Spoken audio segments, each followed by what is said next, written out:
BRS ఆధ్వర్యంలో యువ సంగ్రామ సదస్సు జరగబోతుంది. హైదరాబాద్ ఎల్బీ నగర్ నియోజకవర్గంలోని సరూర్ నగర్ స్టేడియంలో ఈ సదస్సు కోసం ఏర్పాట్లు పూర్తయి మనం చూడొచ్చు. ఇక్కడ సరూర్ నగర్ గ్రౌండ్ లో ఏర్పాటు చేసినటువంటి ఈ వేదిక కూడా ప్రత్యేకంగా చేశారు. గతంలో ఉండేటటువంటి బహిరంగ సభలకి లాగా కాకుండా ప్రత్యేకంగా ఏర్పాటు చేశారు. ముఖ్యంగా ఈ వేదిక నుంచి ముందు వైపు ఇక్కడికి మనం చూస్తున్నటువంటి ముందు వైపుకి రావడానికి పూర్తిగా ఒక కారిడార్ ఏర్పాటు చేశారు. అక్కడి నుంచి ముందుకు కేటీఆర్ నడుచుకుంటూ వస్తారు. ముఖ్య అతిథిగా హాజరవుతున్నటువంటి కేటీఆర్ ముందు వరకు వేదిక నుంచి ముందు వరకు వచ్చి ఇక్కడికి హాజరైనటువంటి విద్యార్థులు నిరుద్యోగులకి ఆయన అభివాదం చేయబోతున్నారు.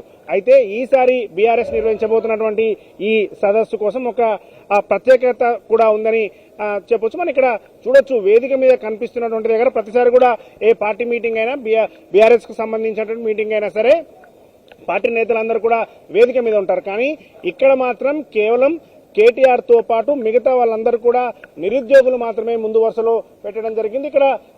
ఇక్కడ మనం చూస్తున్నటువంటి ఈ ప్లేస్ లో KTR party working president KTR కూర్చోబోతున్నారు. ఆ తర్వాత మిగతా వాళ్ళందరికీ కూడా వాళ్ళ పేర్లు నిరుద్యోగులు అంటే ఎప్పటి నుంచో వాళ్ళు ఉద్యోగాల కోసం పోరాటం చేస్తున్నామని చెప్తున్న నిరుద్యోగులందరినీ కూడా తీసుకొని రాబోతుంది. ఇక్కడ వేదిక మీద కేవలం నిరుద్యోగులు మాత్రమే ఉండబోతున్నారు. పార్టీకి సంబంధించినటువంటి ఎవరిని కూడా ఒక ప్రత్యేకమైనటువంటి గ్యాలరీ కింద ఏర్పాటు చేశారు. ప్రత్యేకమైన ఆ గ్యాలరీలో ఏర్పాటు చేసినటువంటి గ్యాలరీలో పార్టీ నేతలు, సీనియర్ నేతలు, మాజీ మంత్రులు, ఎమ్మెల్యేలు, ఎమ్మెల్సీలు, అదేవిధంగా మాజీ ఎమ్మెల్యేలు కూడా కింద కూర్చోబోతున్నారు. ఎవరినైనా సరే ముఖ్యంగా ఇదే ఏదైతే గ్రౌండ్ లో మనం ప్రస్తుతం ఉన్నటువంటి ఈ గ్రౌండ్ లో గతంలో కాంగ్రెస్ పార్టీకి సంబంధించి ఎన్నికల ముందు హామీ ఇచ్చారు. ఇక్కడి నుంచి డిక్లరేషన్ చేశారు, యూత్ డిక్లరేషన్ అని చెప్పి బీఆర్ఎస్ చెప్తుంది. ఆ యూత్ డిక్లరేషన్ ని అమలు చేయలేదు కాబట్టి వాళ్ళు పెట్టినటువంటి వేదిక అంటే ఇదే స్థలంలో మేము పార్టీకి సంబంధించి యువ సంగ్రామ సదస్సు పెట్టామని చెప్తున్నాం. ఇక్కడ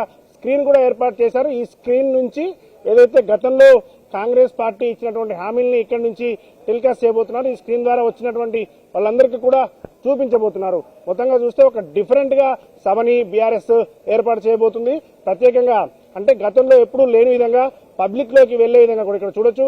ఈ ర్యాంప్ ద్వారా ప్రత్యేకంగా ర్యాంప్ ఏర్పాటు చేశారు. వర్కింగ్ ప్రెసిడెంట్ కేటీఆర్ ఈ ర్యాంప్ నుంచి ముందరికి వెళ్లబోతున్నారు. పక్కన ఉన్నటువంటి నిరుద్యోగుల్ని, పార్టీ నేతలందరినీ కూడా ఆయన ఇక్కడి నుంచే కలవబోతున్నారు. ఓవరాల్ గా చూస్తే బీఆర్ఎస్ కు సంబంధించినటువంటి యువ సంగ్రామ సదస్సు పై పెద్ద ఎత్తున ఆశలు పెట్టుకుంది. అంటే దాదాపు 10,000 మందికి పైగా విద్యార్థులు, నిరుద్యోగులు హాజరవుతారని అనుకుంటున్నటువంటి ఈ సభ సక్సెస్ కావాలని చెప్పి ఇప్పటికే ఈ చుట్టుపక్కల గ్రేటర్ హైదరాబాద్ తో పాటు చుట్టుపక్కల ఉన్నటువంటి నియోజకవర్గాల దగ్గర నుంచి పెద్ద ఎత్తున విద్యార్థులను, నిరుద్యోగులను తరలించేందుకు కూడా ఏర్పాట్లు చేస్తున్నారు.